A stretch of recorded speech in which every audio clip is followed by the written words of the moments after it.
الحمد لله رب العالمين. قال العلامة حجة الإسلام أبو جعفر الوراق الطحاوي بمصر رحمه الله: هذا ذكر بيان عقيدة أهل السنة والجماعة على مذهب فقهاء الملة أبي حنيفة النعمان بن ثابت الكوفي، وأبي يوسف يعقوب بن إبراهيم الأنصاري، وأبي عبد الله محمد بن الحسن الشيباني رضوان الله عليهم أجمعين، وما يعتقدون في أصول الدين ويدينون به رب العالمين. به نام و استعانت از الله بخشاینده مهربان. ستایش ویژه الله پروردگار جهانیان است. علامه حجت الاسلام ابو جعفر وراق طحاوی رحمه الله میگوید: این کتاب بیانگر عقیده اهل سنت و جماعت بر مبنای مذهب فقهای اسلام ابو حنیفه نعمان بن ثابت کوفی و ابو یوسف یعقوب بن ابراهیم انصاری و ابو عبدالله محمد بن حسن الشیبانی رضی الله عنهم اجمعین است و به باورهای آنان در مورد اصول دین که با آن پروردگارشان را میپرستند میپردازد.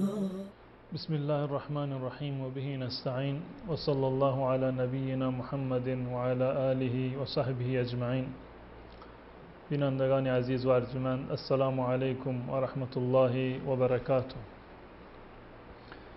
در جلسه قبل که خدمت شما بودم، مطالبی رو درباره برخی از عبارات و متن عقیده طحاویه برای شما بیان کردم و به اینجا رسیدیم که امام طحاوی رحمت الله علیه فرمودند که ولا یکون الا ما یرید، در دنیا چیزی بدون از اراده خداوند متعال انجام نمیگیرد.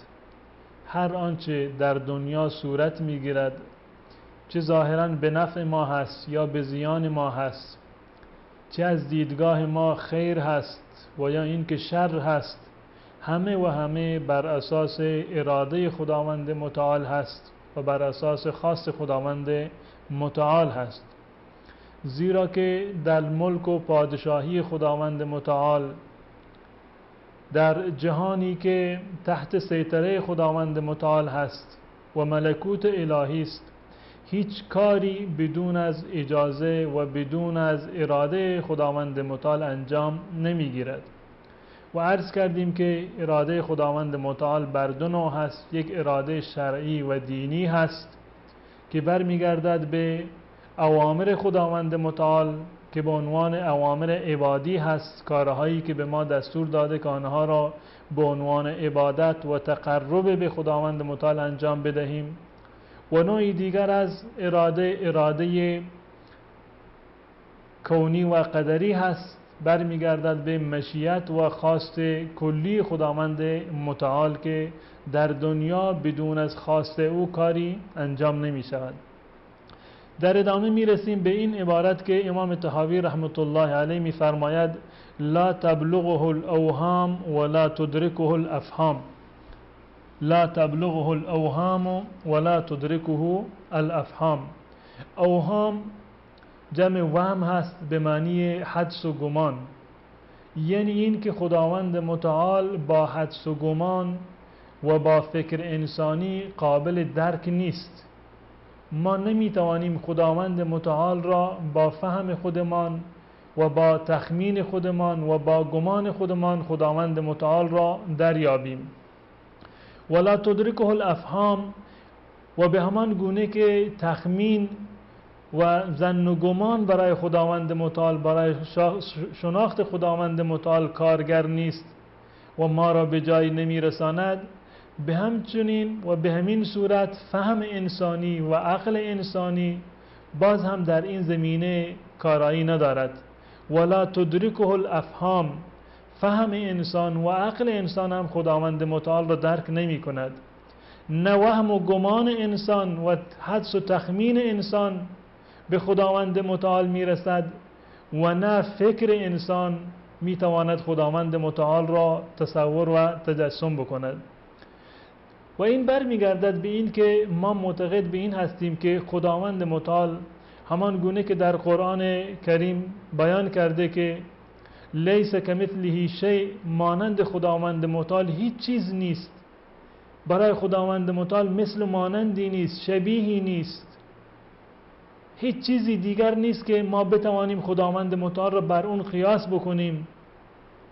پس بنابراین وقتی که خداوند متعال هیچ شبیهی ندارد، خداوند متعال هیچ همانندی ندارد، هیچ چیزی مانند خداوند متعال نیست، پس ما چگونه میتوانیم خداوند متعال را تجسم بکنیم؟ ما چگونه میتوانیم که برای خداوند متعال حدس و گمان بزنیم که خداوند متعال این گونه هست یا این گونه نیست؟ وقتی که فکر ما و دانش ما و علم ما در محدوده تجربیات ما هست، در محدوده دیده ها و شنیده های ما هست، چگونه ما میتوانیم خداوند متعال را تجسم بکنیم؟ به این خاطر هست که امام طحاوی رحمت الله علیه، امام اهل سنت و الجماعت میفرماید که لا تبلغه الاوهام، حدس و گمان به خداوند متعال نمیرسد، ولا تدرکه الافهام، عقل و فهم بشری هم نمیتواند خداوند متعال را درک بکند. حتی اگر به آن گونه‌ای که در روز قیامت اهل سنت و الجماعت معتقد هستند که مسلمانان و مؤمنان خداوند متعال را میبینند و ملاقات خواهند کرد بر اساس و به استناد آیات قرآن و احادیث رسول الله صلی الله علیه و سلم، اما هیچگاه دیدن خداوند متعال به معنی ادراک کامل خداوند متعال نیست، زیرا که خداوند متعال در قرآن می‌فرماید که لا تدرکه الابصار، بصر و دیده های انسان نمی‌توانند خداوند متعال را درک بکنند. خداوند متعال در این آیه نفرموده است که ابصار، دیده ها نمی‌توانند خداوند متعال را ببینند. دیدن و مشاهده کردن الله متعال یک چیز هست، یک مطلب هست، و ادراک خداوند متعال یک چیز دیگر هست. ما برگردیم به مخلوقات خداوند متعال. برخی از مخلوقات خداوند متعال چنان عظمتی دارند که انسان نمیتواند اونها را تصور بکند، نمیتواند اونها را درک بکند و ادراک بکند. مانند آسمانها، انسان هر چند بیندیشد و هر چند نگاه بکند نمیتواند ادراکی داشته باشد و اشرافی داشته باشد بر آسمانهای خداوند متعال، یا بر عرش خداوند متعال که سقف تمامی آسمان هاست و مخلوق هست.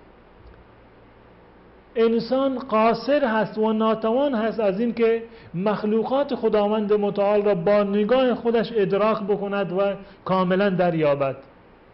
پس خداوند متعال اولاتر هست و بالاتر از این هست که ما بتوانیم با نگاه خودمان حتی خداوند متعال را ادراک بکنیم و کاملا خداوند متعال را تجسم بکنیم.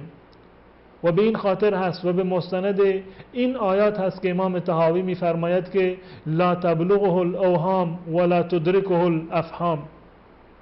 پس بنابراین وقتی خداوند متعال می‌فرماید که لیس کمثله شیء، مانند خداوند متعال هیچ چیز نیست، خداوند متعال مثل و مانندی ندارد، شبیهی ندارد، پس بنابراین انسان هم نباید در این زمینه خودش را خسته بکند، حدس و گمان بزند و فکر بکند که خداوند متعال چگونه هست یا صفات خداوند متعال چگونه هستند. اهل سنت و الجماعت این افتخار را دارند که به تمامی گفته های خداوند متعال ایمان دارند، به تمامی اسماء و صفات خداوند متعال که در قرآن کریم برای خداوند متعال بیان شده و یا در احادیث رسول الله بیان شده به همه ایمان دارند، بدون از آن که قائل به تحریفی باشند یا قائل به تعویلی باشند یا قائل به تمثیل و تشبیه خداوند متعال باشند. اسما و صفات خداوند متعال را باور دارند همان گونه که در قرآن و حدیث آمده و هیچگاه خداوند متعال را به هیچ کدام از مخلوقاتش تشبیه نمی کنند و برای خداوند متعال هیچ مثل و مانندی را قائل نیستند. پس بنابراین وقتی که خداوند متعال با فکر انسان قابل فهم نیست و با حدس و گمان نمی شود که انسان به خداوند متعال برسد. لا تدرکه الابصار هست و نگاه انسان نمیتواند خداوند متعال را ادراک بکند. پس بنابراین نباید ما به خودمان اجازه بدهیم که درباره چون و چرایی خداوند متعال و کیفیت و چگونگی خداوند متعال حدس و گمانی بزنیم.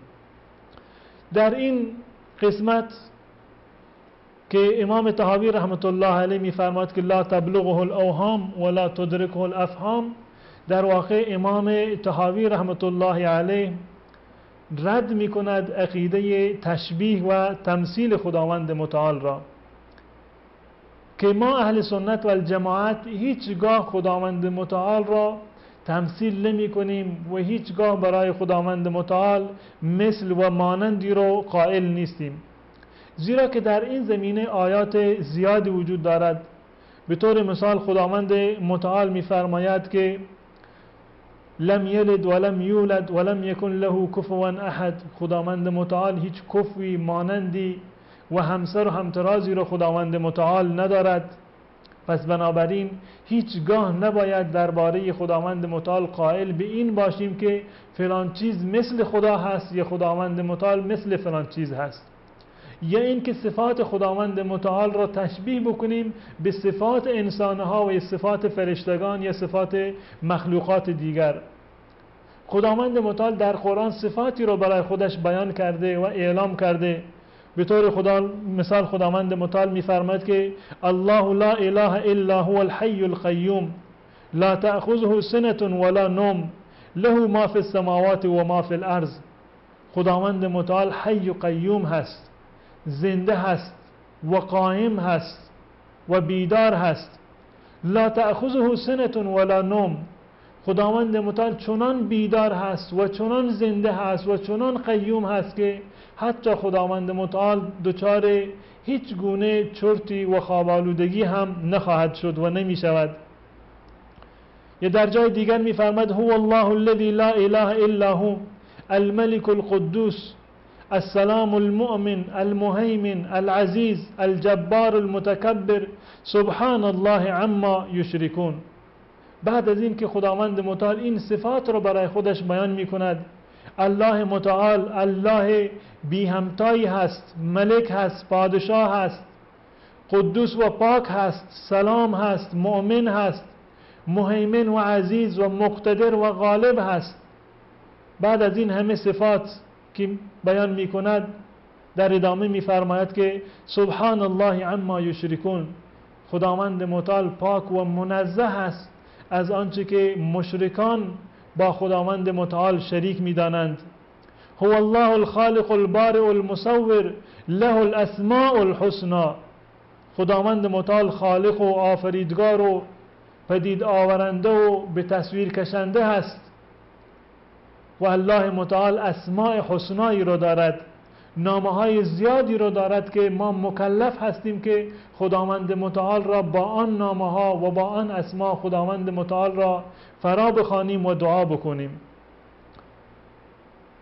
و به این خاطر هست که ما معتقد به این هستیم که در کنار این که الله متعال صفات زیادی را دارد، اسماء حسنایی را دارد خداوند متعال، اما هیچگاه متصف دانستن خداوند متعال به این صفات معنایش این نیست که ما قائل به این هستیم که خداوند متعال مثل و همانندی دارد.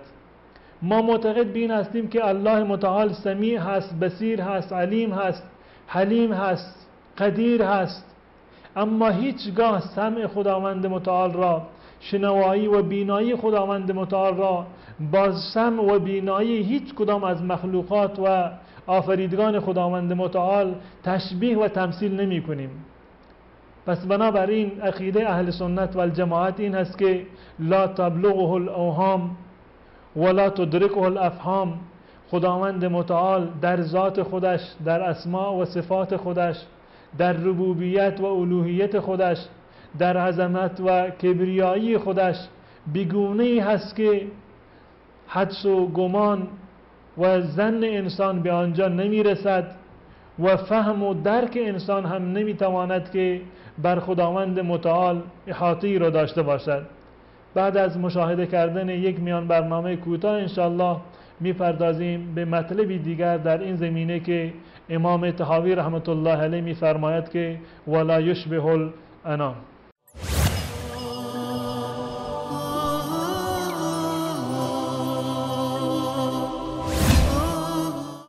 از ابو هریره رضی الله عنه روایت شده که رسول الله صلی الله علیه و سلم فرمودند هر که ما را بفریبد از ما نیست.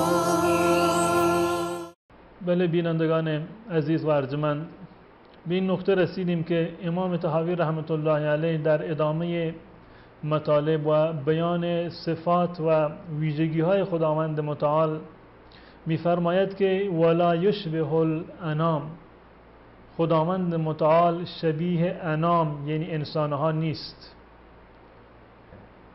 یعنی این که خداوند متعال نه مثل و مانندی دارد و نه شبیه و همتایی دارد. ولا یشبه الانام، از دیدگاه ما خداوند متعال نه مثلی دارد، یعنی این که انسان نه مثل خداوند متعال هست و نه خداوند متعال شبیه انسانها و بندگان و مخلوقات هست. ولا یشبه الانام، و خداوند متعال و الله تبارک و تعالی شبیه به انام و مخلوقات و انسانها نیست. حضرت علامه ابوالعز حنفی رحمت الله علیه در شرح این نقطه و این جمله چنین می‌فرماید که هذا رد لقول المشبهه الذين يشبهون الخالق بالمخلوق. این جمله امام طحاوی در واقع ردی هست و تردیدی هست بر قول مشبهه. مشبهه کسانی هستند که خداوند متعال را تشبیه می‌کنند به مخلوقات. الذين يشبهون الخالق بالمخلوق، آنهایی که خالق را، آفریدگار را، خداوند متعال را به مخلوقات تشبیه می کنند، یا اینکه در ذات تشبیه می کنند یا در صفات، یعنی اینکه صفات خداوند متعال را مثل و مانند و شبیه صفات مخلوقات می دانند. میگوید قال الله عز وجل لیس کمثله شیء و هو السمیع البصیر. این در صورتی هست که خداوند متعال مثلیت را، همانند را و مشابهت را در میان خودش و در میان تمامی مخلوقات نفی کرده. باز هم انسانهای گمراه و منحرفی هستند در روی زمین به عنوان مشبهه که خداوند متعال را تشبیه می کنند به برخی از مخلوقات و آفریدگانش. اما در اینجا یک نقطه بسیار مهمی را در اینجا اشاره می کند امام ابوالعز حنفی رحمت الله علیه، و اون این هست که هیچگاه نفی مشابهت به معنی نفی صفات نیست.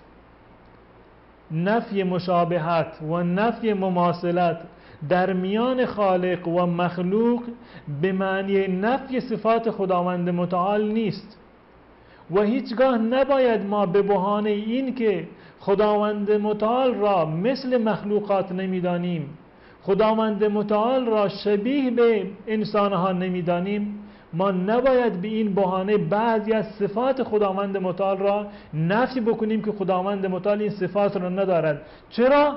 چون که انسان این صفات را دارد. نه، هیچگاه اثبات صفات را نباید ترک بکنیم، بلکه ما معتقد به این هستیم که الله متعال صفات و اسماء حسنایی را دارد و به بهانه نفی تشبیه نباید صفات خداوند متعال را ما نفی بکنیم، زیرا که خداوند متعال در همان آیه‌ای که تشبیه را نفی کرده و تمثیل را نفی کرده، گفته که من شبیه و مثل و مانندی ندارم، در همان آیه خداوند متعال صفات را برای خودش اثبات کرده و می‌فرماید لیس کمثله شیء، نفی می‌کند مثلیت را و تشابه را نفی می‌کند و بعد از آن اثبات می‌کند که خداوند متعال سمیع و بصیر هست. پس بنابراین شما نمی‌توانید به بهانه نفی تشبیه خداوند متعال به مخلوقات یا برعکس یا به بهانه نفی تمثیل نمیتوانید صفات خداوند متعال را در واقع نفی بکنید. در اینجا میفرماید ولیس المراد نفی الصفات کما یقول اهل البدع. مراد از این آیه نفی صفات خداوند متعال نیست آنگونه که بسیاری از اهل بدعت و بدعتگرایان در واقع معتقد به آن هستند. و بعد از آن نقل قول می کند، یک عبارتی را از حضرت امام ابو حنیفه رحمت الله علیه نقل می کند که بسیار جالب هست. این عبارت در واقع یک معیار کلی هست برای شناخت صفات خداوند متعال. اگر این گفته حضرت امام ابو حنیفه رحمت الله علیه را ما مبنا قرار بدهیم در تمام صفات خداوند متعال، هیچگاه ما مرتکب و منجر نمی شود گفتار ما و عقیده ما به تشبیه خداوند متعال یا به تمثیل خداوند متعال. هیچگاه ما دیگه قائل به جسمانیت خداوند متعال نخواهیم بود که بعضی از انسانها گمان می کنند که هرگاه شما صفاتی رو برای خداوند متعال اثبات بکنید، این اثبات صفات به معنی اثبات جسمیت هست. این گونه نیست، بلکه اهل سنت و الجماعت در کنار این که تشبیه رو نفی می کنند و مثل و مانند داشتن خداوند متعال رو نمیپذیرند، در کنار این صفاتی را که خداوند متعال برای خودش بیان کرده آن صفات را کاملا قبول دارند و به آن اذعان میکنند. حضرت امام ابو حنیفه رحمت الله علیه در این باره چنین میفرماید در کتاب معروفی که ایشان دارند به نام الفقه الاکبر که یکی از کتابهای درسی و نصاب درسی مدارس اهل سنت و الجماعت هست. ایشان در این کتاب می‌فرماید که لا یشبه شیئا من خلقه، لا یشبه شیئا من خلقه. تقریبا همین عبارتی هست که امام طحاوی در اینجا می‌فرماید لا یشبه الانام. همین مطلب رو حضرت امام ابو حنیفه رحمت الله علیه با عبارت دیگر این چنین بیان می‌کند که ولا یشبه شیئا من خلقه، خداوند متعال با هیچ چیزی از مخلوقاتش شبیه نیست. پس بنابراین نکته ای رو که من در اول کتاب برای شما خواندم که امام ابو جعفر طحاوی در اونجا میگفت که هذا ذکر و بیان اعتقاد اهل السنت والجماعه علی مذهب فقهاء المله ابی حنیفه النعمان، این کتاب بیان عقیده اهل سنت والجماعت هست بر مبنای مذهب اهل سنت، مذهب امام ابو حنیفه. در اینجا میبینیم که همون چیزی را که امام ابو حنیفه در کتاب فقه اکبر آورده، همون نقطه را دقیقاً امام طحاوی در اینجا آورده، منتها با تعبیر دیگر. و میفرماد ولا یشبه شیء من خلقه. ببینید عبارت امام ابو حنیفه رحمت الله علیه بسیار دقیق است. ابتدا میفرماد ولا یشبه شیء من خلقه، خداوند متعال شبیه هیچ چیز از مخلوقات نیست. ولا یشبهه شیء من خلقه، و هیچ چیز از مخلوقات شبیه خداوند متعال نیست. یعنی این تشابه را، مثل و مانند بودن را حضرت امام ابو حنیفه رحمت الله علیه از دو طرف نفی می‌کند. نه خدا مثل مخلوقات هست و نه هم هیچ کدام از مخلوقات مثل خداوند متعال هست. و در ادامه می‌فرماید بعد از این و صفاته کلها خلاف صفات المخلوقین. بسیار جالب هست این نکته. و صفاته کلها خلاف صفات المخلوقین. میگوید که صفات خداوند متعال، تمام صفات خداوند متعال، همگی و تمامی صفات خداوند متعال خلاف و برعکس صفات مخلوقین هست. یعنی ما مثلا میبینیم خداوند متعال سمع دارد و بصر دارد، خداوند بینا هست، شنوا هست، علیم هست، حکیم هست، قادر و توانا هست. انسان هم حکیم هست، علیم هست، سمع دارد، میشنود، میبیند، علم دارد، قدرت دارد، حکمت دارد انسان. اما حضرت امام ابو حنیفه رحمت الله علیه میفرماید که هیچ یکی از این صفات خداوند متعال مثل صفات مخلوقات نیست.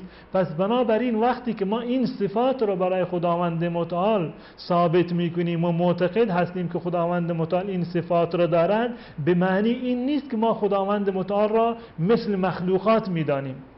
وقتی ما میگیم خداوند متعال سمیع هست، بصیر هست، علیم هست، خداوند متعال قدیر هست، یعنی که خداوند متعال راضی می شود، خداوند متعال خشمگین می شود، خداوند متعال دست دارد آنگونه که در قرآن آمده، خداوند متعال بر روی عرش هست، آنگونه که در جاهای متعددی در قرآن آمده که ما در جای خودش به این مسائل خواهیم پرداخت.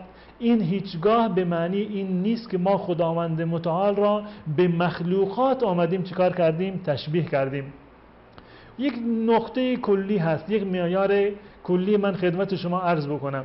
تمامی اون کسانی که از اهل سنت و الجماعت ایراد میگیرند و اهل سنت و الجماعت را مشبهه یا مجسمه مینامند، یعنی میگویند که اهل سنت و الجماعت خداوند متعال را مثل مخلوقات میدانند، یا این که خداوند وقتی میگویند خداوند متعال روی عرش هست، یعنی این که برای خداوند متعال جهت قائل شدند یا برای خداوند متعال جسم قائل شدند. محل اشکال اینها، منبع و سرآغاز این اشکال اینجا هست که این انسانها در واقع خداوند متعال را اومدن مثل انسان تصور کردن. یعنی فکر میکنند به همان گونه که انسان نیاز به جاه دارد، نیاز به جسمانیت دارد، اثبات صفات برای انسان مستلزم جسمانیت هست، برای خداوند متعال هم این گونه هست. این گونه نیست. خداوند متعال این صفات را برای خودش اثبات کرده، اما مثل داشتن را و شباهت داشتن را خداوند متعال از خودش نفی کرده. به این خاطر است که امام ابو حنیفه در اینجا می‌فرماید که و صفاته کلها خلاف صفات المخلوقین، صفات خداوند متعال برخلاف صفات مخلوقات هست. این فقط یک نوع تشابه اسمی هست یا تشابه در اصل صفت هست. در کیفیت صفت هیچگاه انسان با خداوند شبیه نیست و خداوند متعال شبیه به انسانها نیست. و حضرت امام در ادامه به عنوان چند مثال می آورد و وقتی که میگوید که صفات خداوند متعال هیچگاه مانند صفات انسانها و مخلوقات نیست، در ادامه میفرماید که یعلم لا کعلمنا، خداوند میداند اما نمانند دانستن ما. بسیار ظریف و نقطه دقیقی هست. خداوند میداند لا کعلمنا، نمانند دانستن ما، و یقدر لا کقدرتنا، خداوند توانا هست، قدرت دارد اما نمانند قدرت ما، و یرا لا کرؤیتنا، خداوند متعال میبیند اما نمانند دیدن ما. واقعا این جمله امام ابو حنیفه رحمت الله علیه جمله بسیار متینی هست و جمله بسیار استوار و دقیقی هست که به عنوان یک قاعده کلی ما این رو در باب اسما و صفات خداوند متعال و در باب شناخت خداوند متعال از آن استفاده میکنیم. اون مطلب این است که صفات خداوند متعال مانند صفات مخلوقات نیست. خداوند متعال علم دارد اما علم خداوند متعال مانند علم ما نیست. خداوند متعال قدرت دارد اما قدرت خداوند متعال مانند قدرت ما نیست. خداوند متعال می‌بیند اما دیدن خداوند متعال مانند دیدن ما نیست. و این رو یک معیار قرار بدیم برای تمام صفات خداوند متعال. هر صفتی را که خداوند متعال در قرآن کریم برای خودش بیان کرده یا در حدیث رسول الله صلی الله علیه وسلم برای خداوند متعال آمده، ما این اعتقاد ما هست که این صفت را خداوند متعال دارد اما این صفت مانند صفات بقیه مخلوقات نیست. به همون گونه که امام ابو حنیفه رحمت الله علیه در اینجا بیان کرده که خداوند متعال علم دارد اما نمانند علم ما. علم ما علم کسبی هست، باید بریم پیش یک استادی بنشینیم، مدت زمانی طولانی رو ما بنشینیم بخوانیم مطالعه بکنیم تا اینکه یک علمی رو معلوماتی رو ما حاصل بکنیم. علم ما به هر اندازه که باشد به اندازه علم خداوند متعال نمیرسند. ولا یحیطون به علما، هیچگاه به علم اندازه علم خداوند متعال نمیرسیم و شناخت ما به اندازه خداوند متعال یعنی به اندازه یعنی بر ذات خداوند متعال و صفات خداوند متعال ما درک نمی کنیم، به اون علم و دانش نمیرسیم زیرا که اسباب اون علم را نداریم. اما خداوند متعال علمش یک علم فراگیر و یک علم کامل و بدون هیچ نقصانی هست. تمامی ذرات این جهان هستی را هرچه در دنیا انجام گرفته و انجام میگیرد و تمامی جزئیات دنیا و آخرت را خداوند متعال میداند. ما نمیتوانیم برای علم خداوند متعال حد و مرزی رو تعیین بکنیم، اما علم انسانها واقعا علم محدودی هست، علم کسبی هست، علم ناقصی هست، علم جامدی هست، اما علم خداوند متعال این گونه نیست. انسان قدرت دارد، اما قدرت انسان کجا و قدرت الله متعال کجا؟ انسان می‌بیند، خدا هم می‌بیند، اما دیدن و بینایی انسان کجا و بینایی خداوند متعال کجا؟ هیچگاه اینها قابل تشبیه و مقایسه با هم دیگر نیست. و به این خاطر ما می‌بینیم که علمای اهل سنت و الجماعت از ائمه اربعه گرفته که امام ابو حنیفه رحمت الله علیه را در اینجا من مطلبشون را و نص و عبارتی رو که ایشان نوشتند برای شما خواندم، و همچنین دیگر علمای اهل سنت و الجماعت در این زمینه اقوالی دارند که مبین این مطلب هست و بیانگر این هست که اهل سنت و الجماعت صفات خداوند متعال را، تمام صفات خداوند متعال را بلا کیف میپذیرند، بدون تمثیل میپذیرند، بدون تحریف و بدون تعویل و بدون تشبیه میپذیرند و هیچگاه معتقد به این نیستند که خداوند متعال مثل و مانندی دارد و هیچگاه اثبات صفات خداوند متعال به معنی شبیه دانستن خداوند متعال نیست. به همین گونه در این زمینه حضرت نعیم ابن حماد می‌فرماید که من شبه الله بشیء من خلقه فقد کفر. من شبه الله بشیء من خلقه فقد کفر. هر کسی که خداوند متعال را تشبیه بکند به یکی از مخلوقاتش کافر شده. و من انکر ما وصف الله به نفسه فقد کفر. و همچنین هر کسی صفات خداوند متعال را که در قرآن برای خودش بیان کرده و یا رسول خدا برای خداوند متعال بیان کرده منکر بشود، انکار بکند و این صفات را نپذیرد، باز هم کافر هست. از هر دو طرف هر کسی که خداوند متعال را به مخلوقاتش شبیه بداند هم کافر هست و هر کسی که صفات خداوند متعال را نفی بکند هم کافر هست. یعنی اعتقاد اهل سنت و الجماعت هم اثبات هست و هم نفی تشبیه. لیس کمثله شیء، نفی تشبیه میکنن و هو السمیع البصیر و اثبات میکنن صفات خداوند متعال را. و همچنین در این زمینه در ادامه میفرماید که ولیس فی ما وصف الله به نفسه ولا رسوله تشبیه. این قول نعیم ابن حماد هست. در ادامه ولیس فی ما وصف الله به نفسه و رسوله تشبیه. و اون مواردی و اون صفاتی که خداوند متعال برای خودش اثبات کرده و یا رسول الله برای خدا اثبات کرده هیچ گونه تشبیهی وجود ندارد و هیچگاه اثبات صفات به معنی اثبات تشبیه و تمثیل خداوند متعال نیست. و همچنین علامه اسحاق، امام اسحاق ابن راهوی که یکی از محدثین و همچنین فقها هست، در این زمینه میگوید که من وصف الله، هر کسی که خداوند متعال را توصیف بکند و در توصیف خودش برای خداوند متعال فشبه صفاته بصفات احد من خلق الله و صفات خداوند را با صفات یکی از مخلوقاتش تشبیه بکند فهو کافر بالله العظیم. این شخص به خداوند متعال در واقع کفر کرده، به این انسان کافر هست. و همچنین عبارات دیگری هست و نقل قولهای دیگری هست از ائمه اهل سنت و الجماعت که در کنار این که اسماء و صفات خداوند متعال را اثبات می کنند، در کنار این آمدند و تشبیه را و مماثلت و مشابهت را در میان خداوند و پروردگار نفی کردند و هیچگاه قائل به تمثیل و تجسیم خداوند متعال و تمثیل خداوند متعال نیستند و این عقیده تمامی اهل سنت و الجماعت هست.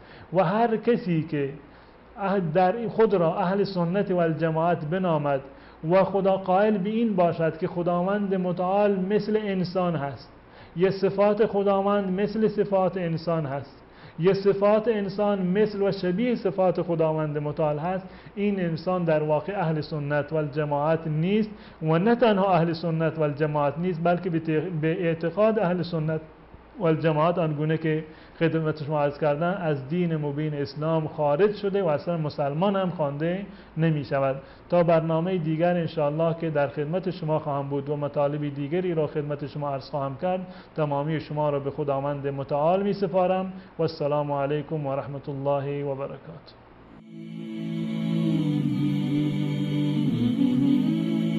الحمد لله رب العالمين.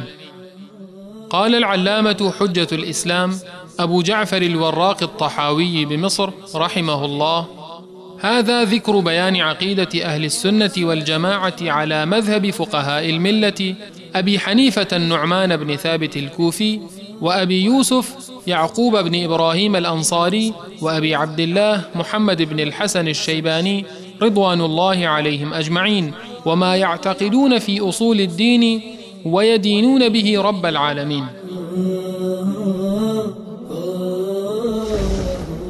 به نام و استعانت از الله بخشاینده مهربان.